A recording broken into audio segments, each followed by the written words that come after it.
सबको प्राप्त होता रहता है, जिनके चरणों में बैठकर हमने कविता का काका सीखा।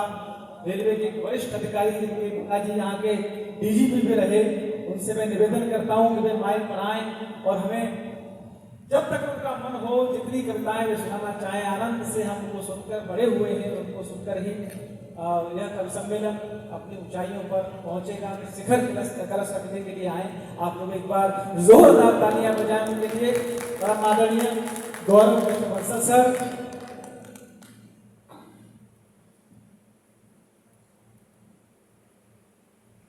मैं हमेशा कहता हूं कि जो अध्यक्ष होता है उसको सबसे अच्छे श्रोता मिलते हैं, क्योंकि जो श्रोता चले गए वो श्रोता थे, लेकिन जो बच गए वो रसिक थे। तो आप सब लोगों को मेरा प्रणाम, इस प्रबुद्ध मंच को मेरा प्रणाम। एक दो लाइनों से शुरू करूंगा। पुलिस लाइन में आके हमेशा मुझे बहुत अच्छा लगता है। पुलिस वालों की गोदी में खेल के हम लोग बड़े हुए हैं। पिताजी जैसा कि आपको बताया गया कि उत्तर प्रदेश कैडर के IPS ऑफिसर हैं, PGP रहे, तो पुलिस लाइन हमेशा घर जैसे रहती है। जितने लोग हैं सब मेरे परिवार के सदस्य हैं। परिवार के सदस्यों के बीच में पढ़ने का जो आनंद है वो बहुत बड़ी भीड़ के सामने पढ़ने का आनंद वो नहीं है। सुधी मंच है, बहुत ही सुंदर पढ़ा सबने, सबके लिए जोरदार ताली बजाइए भाई, बहुत ही सुंदर पढ़ा। इस देश में अजीब सा सिस्टम चल रहा है। अभी पश्चिम बंगाल से 1500 किलोमीटर लोग आए और एक विद्या को अरेस्ट करके ले गए। उसकी गलती इतनी थी कि उसने पाकिस्तान की बुराई कर। इसमें दो लाइनें मेरे मन से निकली, अगर अच्छी लगी, सिर्फ दो लाइनें, अगर अच्छी लगी तो आप लोगों की बात चाहूंगा कि संविधान की मूल भावना, संविधान की मूल भावना, संविधान की मूल भावना भारत में है जिंदा। संविधान की उसको बेल तक माना कर दिया। ये कह दिया कौन सा आसमान टूट पड़ेगा कि संविधान की मूल भावना, संविधान की मूल भावना भारत में है जिंदा, और वो करें तो अभिव्यक्ति की आजादी, वो करें तो अभिव्यक्ति की आजादी, और हम करें तो निंदा। वो करें तो अभिव्यक्ति की आजादी और हम करें तो निंदा। ये हो रहा है इस देश में। कुछ लोग सरकार बनाने के लिए बड़े आतुर हैं दोस्तों, और मैं चाहता हूं कि मेरी आवाज यहां से बहुत दूर तक जाए। बहुत आतुर है सरकार बनाने को, उनके लिए मैं 4 लाइनें कह रहा हूं कि मुल्क टूटे वो ये आसार बना डालेंगे, मुल्क टूटे वो ये आसार बना डालेंगे, वो जमहूरियत को भी बाजार बना डालेंगे। मुल्क टूटे वो ये आसार बना डालेंगे, जमहूरियत यानी डेमोक्रेसी, वो जमहूरियत को भी बाजार बना डालेंगे। और वोट देना तो बहुत सोच समझ कर देना, वोट देना तो बहुत सोच समझ कर देना, वरना गद्दार ही सरकार बना डालेंगे, वरना गद्दार ही सरकार बना डालेंगे, वरना गद्दार ही। इस देश में भ्रष्टाचार बहुत है, हम सब जानते हैं, और सब कहते हैं कि भ्रष्टाचार नहीं होना चाहिए। तो प्रश्न यह है कि अगर सब कहते हैं कि भ्रष्टाचार नहीं होना चाहिए तो भ्रष्टाचार कर कौन रहा है? क्योंकि सबका कहना है कि भ्रष्टाचार नहीं होना चाहिए। मेरी थ्योरी यह है कि सभी भ्रष्ट, और इसको मैं कविता के माध्यम से आपके सामने रखना चाहूंगा। मैं व्यंग्यकार हूं। व्यंग्यकार की खासियत यह होती है कि किसी बात को सीधा नहीं कहता। लोगों ने व्यंग्य को हास्य से जोड़ रखा है। हास्य और व्यंग्य एक दूसरे के पर्याय नहीं है। व्यंग्य वो है जिसको सुनकर गुस्सा आ जाए। अगर किसी व्यंग्य को सुनकर गुस्सा आ जाए तो व्यंग्य सफल हुआ, व्यंग्य को सुनकर हंसी आ जाए तो भी सफल हुआ, लेकिन गुस्सा ज्यादा जरूरी है। आपके सामने एक कविता रख रहा हूं, इसका शीर्षक है मेरा राष्ट्र महान। रजनी जी आपकी तवज्जो चाहूंगा कि भारत की जनता का सच ये अब तो बिल्कुल स्पष्ट है, जिसके पास जितना मौका उतना ही वो भ्रष्ट है। भारत की जनता का सच ये अब तो बिल्कुल स्पष्ट है, जिसके पास जितना मौका उतना ही वो भ्रष्ट है। ऑटो रिक्शा दिल्ली वाला मीटर डाउन नहीं करता, और देखते जाइए भ्रष्टाचार कहां तक है कि ऑटो रिक्शा दिल्ली वाला मीटर डाउन नहीं करता है, स्टेशन पे है पूरी लूटता नहीं, किसी से वो डरता है, दाम भले ही पूरे दे दो मगर दूधिया जहर पिलाता, कंकड़ पत्थर मेरे दाल में जिसको आम आदमी खाता, अस्पताल में दवा नहीं है मर जाओगे कष्ट है, जिसके पास जितना मौका उतना ही वो भ्रष्ट है, जो ना मांगो तो दुकान वाला पक्का बिल नहीं बनाता, जो ना मांगो तो दुकान वाला पक्का बिल नहीं बनाते, बंद हो चुकी कार पार्किंग पे हम गुंडा टैक्स चुकाते, माल बेचकर बड़ी कंपनी गारंटी से नजर चुराती, नुक्कड़ वाली कोचिंग क्लासेस नकल करा के पास कराती, काम करा देगा चपरासी चाय पिलाना मस्त है, कि काम करा देगा चपरासी चाय पिलाना मस्त है, जिसके पास जितना मौका उतना ही वो भ्रष्ट है, ये हमाम है सब नंगे, ये हमाम है सब नंगे हैं, क्रिकेटर सट्टे पर बिक जाता, क्या कमी है, करोड़ों रुपए खेल रहे हैं, ये हमाम है सब नंगे हैं, क्रिकेटर संडे पर बिक जाता, और जरा नेता को देखो देश बेचकर माल कमाता, बड़े राज मिस्त्री लेबर,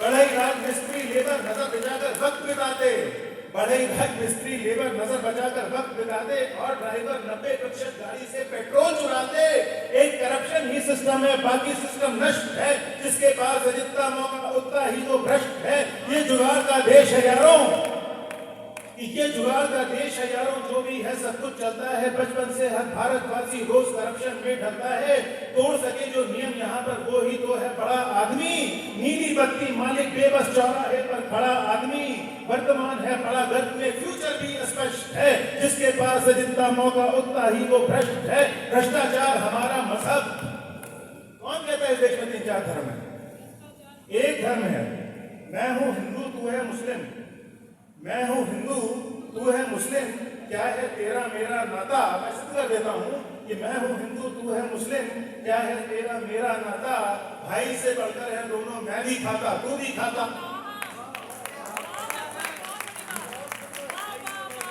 भ्रष्टाचार हमारा मजहब, भ्रष्टाचार सही पहचान, भ्रष्ट जहां का आम आदमी ऐसा अपना हिंदुस्तान, हम वो भारतवासी हैं जो अपने घर में सेंध लगाए, आओ हम सब मिलजुल करके भ्रष्ट दिवस त्योहार मनाए, जी भर खाओ जी भर लूटो, भारत को क्या कष्ट है। धन्यवाद। एक बार सच में जोरदार तालियां बजाइए। ये भ्रष्टाचार हमारा मजहब, भ्रष्टाचार सही पहचान, भ्रष्ट जहां का आम आदमी ऐसा अपना हिंदुस्तान, हम वो भारतवासी हैं जो अपने घर में सेंध लगाए, आओ हम सब मिलजुल करके भ्रष्ट दिवस त्योहार मनाए, जी भर खाओ जी भर लूटो, गौरव को क्या कष्ट है, जिसके पास जितना मौका उतना ही वो भ्रष्ट है। वाह वाह वाह, बहुत बहुत धन्यवाद। तो मेरा ये कहना है कि जब हम किसी की तरफ उंगली उठाते हैं ना, तो 3 उंगलियां अपनी तरफ और अंगूठा भगवान की तरफ होता है, तो किसी दूसरे को भ्रष्ट कहने से पहले हम अपने गिरेबान में झांक लें तो शायद इस देश से भ्रष्टाचार खत्म हो जाएगा, और अगर हम अपने गिरेबान में नहीं झांके तो कभी होने वाला नहीं। मुझसे कहा गया कि मैं जितना चाहूं उतना पढ़ सकता हूं, क्यों नहीं पढ़ सकता हूं, सुनने वाले सारे अपने बैठे हैं, स्वागत। तो अगर आप कहें आप आदेश लें, सीओ साहब आ गए हैं, तो सीओ साहब का आदेश हो तो एक कविता और सुनाई जाए। वो थूकने वाली कविता सर, बहुत शानदार। थूकने वाली सुनाऊंगा, उससे पहले मैं आपको अपने खंडकाव्य का हिस्सा सुनाना चाहूंगा। जी सर। मैंने साहब 42 पन्ने का एक कविता लिखी है, डरिए मत, पूरे 42 पन्ने नहीं सुनाऊंगा, लेकिन अगर आपने ध्यान से नहीं सुना तो मैं सुना भी सकता हूँ। हाँ ठीक है, अब मैं 42 पन्ने सुनाने को उतार आया, सीओ साहब आएगा तो आप भाग भी नहीं पाएंगे, तो इसलिए बीच बीच में तालियां बजा के मेरी हौसला अफजाई करते रहिएगा, नहीं तो सोच लीजिए 42 पन्ने की तो एक कविता, उसके बाद बहुत सारी और है जी, आप तो प्रोटोकॉल है। प्रोटोकॉल जी, तो एक कविता मैं आपके सामने रख रहा हूँ कि भगवान श्री कृष्ण धरती पर आ गए हैं, मैं लखनऊ का, वो हजरतगंज में मुझसे टकराया। अब भगवान श्री कृष्ण को जो है मैं देश दिखा रहा हूँ, तो उनके हिसाब से सब कुछ गलत हो रहा है, मैं कह रहा हूँ प्रभु नजरिया बदलिए, सब कुछ सही होगा जी। तो इस पे एक कविता कही है कि एक बार की बात कहूँ भगवान कृष्ण धरती पर आए, एक बार की बात कहूँ भगवान कृष्ण धरती पर आए, बड़े शहर की एक गली में महाप्रभु मुझसे टकराए, शाम वर्ण के सुंदर चेहरे का रंग कुछ कुछ उड़ा उड़ा था, धोती की प्रेस ठीक नहीं थी, धोती की प्रेस ठीक नहीं थी, पीतांबर भी मुड़ा मुड़ा था, घबराए से लगते थे, वह पूरी तरह से हाँफ रहे थे, एक हाथ की टूटी बंसी चरण कमल भी कांप रहे थे। मैंने पूछा कौन हो तुम, मैंने पूछा कौन हो तुम, मुझको बतलाओ क्यों डरते हो। बोले कृष्ण नाम है मेरा, मेरी पूजा तुम करते हो। मैं अवाक सा खड़ा रहा, प्रभु ने फिर पूरी कथा सुनाई, सुनकर उनके दुख की गाथा मेरी भी आंखें भर आई। बोले 2 दिन पहले मैं इस मृत्युलोक में आया बालक, बोले 2 दिन पहले मैं इस मृत्युलोक में आया बालक, तब से लेकर अब तक मैंने बहुत कष्ट है पाया बालक। प्रकट हुआ जैसे ही मैं, मुझको कुछ लोगों ने आघेरा, उसके आगे कुछ मत पूछो कैसा हाल बनाया मेरा। मैंने उनको देखा तो सोचा मुझको पहचान गए हैं, भक्त लोग हैं शायद मेरी बंसी सुनना चाह रहे हैं। छेड़ी बंसी की धुन को लोगों ने मुझ पर यह सब फेंके, मैंने प्रभु के हाथों में कुछ 1 रुपए के सिक्के देखे। तो प्रभु जी जो है, इसके आगे का प्रसंग लंबा, लेकिन मैं आपको एक प्रसंग सुनाता हूं कि प्रभु को लेकर पब में गया। पब आप जानते हैं मधुशाला। तो हम पहुंचे पब में तो देखा कि दृश्य वहां का अनुपम था। हम पहुंचे पब में तो देखा कि दृश्य वहां का अनुपम था। उस मोहक दृश्य के वर्णन में जितना कहिए उतना कम था। कन्याएं और पुरुष पब में कर सुरापान सब भूले थे, इसी की मन बयारे थी और सीढ़ी सुर के झूले थे। मैंने मंगवाई चिल्ड बियर, मैंने मंगवाई चिल्ड बियर और उनके ढक्कन जब खोले, गौमूत्र मंगाया है क्या ये ऐसा प्रभु मुझसे बोला। तो अभी कंपेयर कर लीजिए दोनों का बदल रख के, गौमूत्र और बियर में कोई खास फर्क लगेगा नहीं आपको।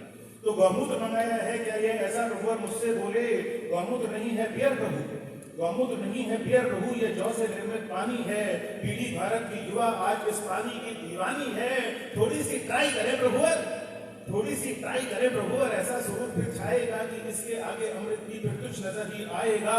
इस तरह प्रभु को समझाकर फिर एक बियर का ग्लास लिया और डरते डरते प्रभु जी ने फिर एक जरा सा घूंट लिया। पीते ही एक घूंट उसका प्रभु नेत्रों से गुस्सा दहके। मैंने सोचा बस एक घूंट को पीते ही शिवर बहके। प्रभु चिल्लाए हे नीच पुरुष, प्रभु चिल्लाए हे नीच पुरुष, विष का गिलास से भरा दिया तूने नारायण को, कैसे ये सुरापान है करा दिया। धर्म रहित मानव तेरे मैं प्राण अभी हर लेता हूँ, मैं क्रोध दृष्टि से अपनी भस्मीभूत तुझे कर देता हूँ। मैं कुछ बोलूं उससे पहले मैनेजर पब का आधमका, आते ही प्रभु जी के ऊपर फिर बड़ी जोर से वो बमका।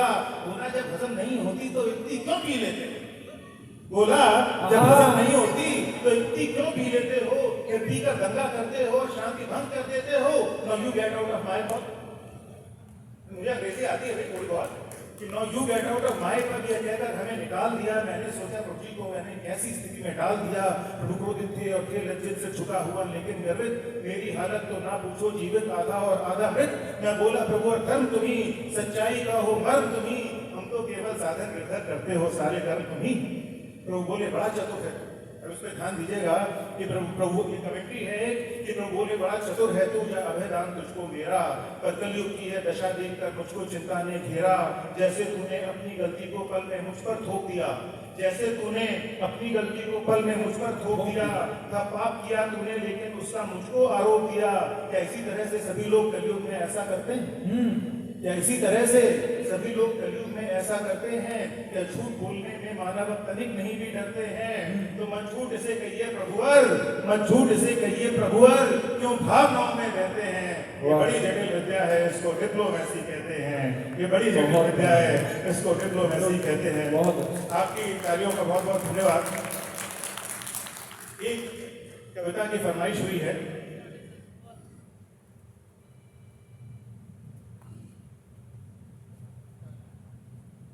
और ये आज की अंतिम कविता होगी यहाँ से। हम सबके सब लोग एक चीज से बड़े तरसते हैं, खासकर हमारे पुलिस वाले भाई लोग। आप लोग देखते होंगे, आप लोग चौराहों पे ड्यूटी करते होंगे और जगह पे ड्यूटी करते होंगे, आप देखते होंगे कि इस देश के लोग थूकने से बात नहीं आते। जहां देखो वहां थूक देते हैं। खासकर हम ईस्टर्न यूपी वाले तो बहुत ही चैंपियन है इस काम। लखनऊ में एक नया फ्लाईओवर बना, बिल्कुल नया चमकता हुआ फ्लाईओवर, सफेद उसके ऊपर पेंट हुआ। मुझे लगा कितना खूबसूरत फ्लाईओवर है, कितना बढ़िया है। कुछ दिनों बाद जब मैं उधर से लौटा तो पूरे फ्लाईओवर पे लोगों ने इतना थूक रखा था कि लग रहा था कि थूक का कोई अलग से उसके ऊपर डिजाइन बनाया गया। तो मैं आपके सामने कविता रख रहा हूँ, इसका शीर्षक है प्रतिज्ञा। एलेश हमारे संचालक, उन्होंने इस बात की इसकी फरमाइश की है। आप लोग उसको मन से सुनिएगा। मैं फिर से कह रहा हूँ, व्यंग है, व्यंग अच्छा चलता है तो मैं कह कुछ रहा हूँ लेकिन समझिएगा कुछ और कि आओ हम सब मिलकर थूकें, आओ हम सब मिलकर थूकें। हाँ, जो भी करें साथ में करें, है ना। वाह। कि आओ हम सब मिलकर थूके, पांच चबाकर जमकर थूके, बाहर थूके, अंदर थूके, घर थूके और द्वारे थूके, तन्हा थूके, महफिल थूके, गलियां और चौबारे थूके, थूक थूक के नदी बहा दे, थूक थूक के नदी बहा दे, क्यों औरों से कम कर दो। आओ हम सब मिलकर थूके, पांच चबा के जमकर बढ़िया है। और पान मसाला गुटखा खाएं, पान मसाला गुटखा खाएं, मुंह में गाढ़ी दीप बनाएं, लाल लाल पिचकारी मारे, होली का त्योहार मनाएं, लाल लाल पिचकारी मारे, होली का त्योहार मनाएं, लिफ्ट में थूके, सीढ़ी थूके, कोनों और दीवारें थूके, हम भारत के थूक वीर सब आओ मिलकर सारे थूके, और कोई भी रंग मिटा न पाए, कोई भी रंग मिटा न पाए, थूक तपस्वी रंग कर थूके, आओ हम सब मिलकर थूके, पान चबा के जमकर थूके, नियमों को सब पता बताएं। हमारे पुलिस वाले भाई जानते हैं जहां पे थुकवाना वहां पे लेकर थूकना मना है, ठीक है। नियमों को सब खता बताएं, थूक थूक आनंद बनाए, दाग पीक के मिटा सकेगा, लाख सफाई कर्मी आए, मंच में थूके, थिएटर थूके, ऑफिस के गलियारे थूके, थूके गाड़ी की खिड़की से या छत से फव्वारे थूके, अस्पताल तक को न छोड़े, अस्पताल तक को न छोड़े, दस सब लाश शर्म कर थूके, आओ हम सब मिलकर पान चबा के जमकर थूके, शादी में बंधन कर थूके, सूट होगा रानी, घड़ी होगी रोलेक्स और थूक होगा एकदम देसी, कि शादी में बंधन कर थूके, हक है अपना तन कर थूके, मिल जाए किराम की मस्ती मन मस्तिष्क मगन कर थूके, बस में थूके, स्टेशन थूके, जब भी थूके, एवं थूके,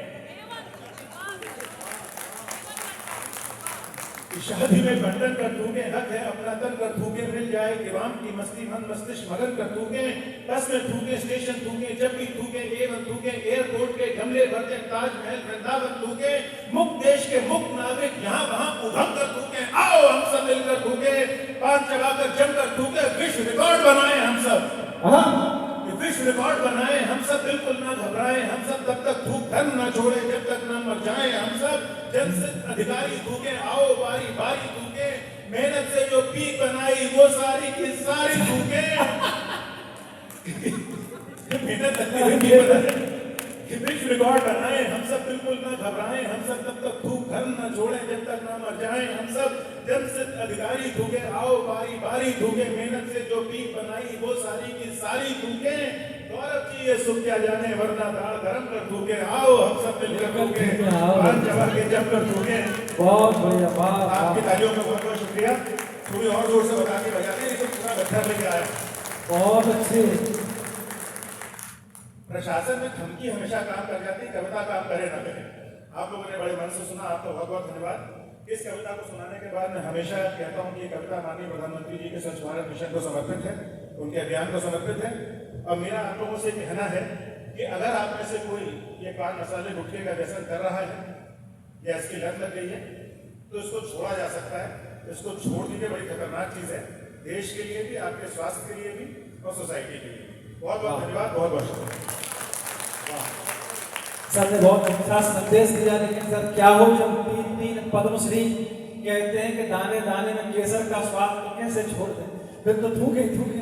चिरागों को आंखों में महफूज रखना, बड़ी दूर तक रात ही रात होगी, मुसाफिर हो तुम भी, मुसाफिर है हम भी, इसी मोड़ पर फिर मुलाकात होगी। ये कवि सम्मेलन समापन होता है, इसकी आधिकारिक घोषणा हमारे सर करेंगे।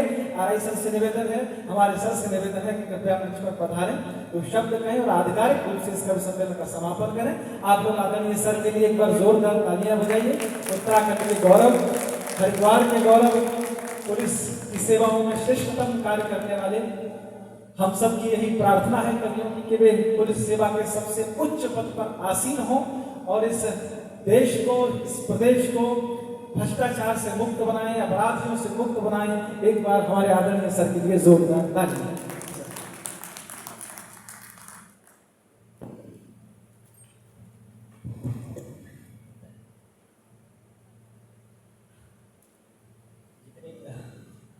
अभी तो काफी चिंता थी, पहले जब आई थी तो काफी ठीक ठाक थी, फिर धीरे धीरे लोगों को घर बार का काम है, जैसे जैसे महिलाएं और बच्चे आए थे तो सब बाकी जब सर मैं स्टार्टिंग में कुछ जो सम्मेलन था वो मैं सरकारी काम से मेरे को जाना पड़ा, कावड़ चल रही सर, उसके रिलेटेड तैयारियाँ हरिद्वार पुलिस ने चालू कर दी है, तो उसमें मीटिंग है वो सब चलती रहती है। सर ये जो इवेंट था, इतना मैंने सुना सर, बहुत आपकी जो लास्ट की 2-3 कविताएं थी और जैसे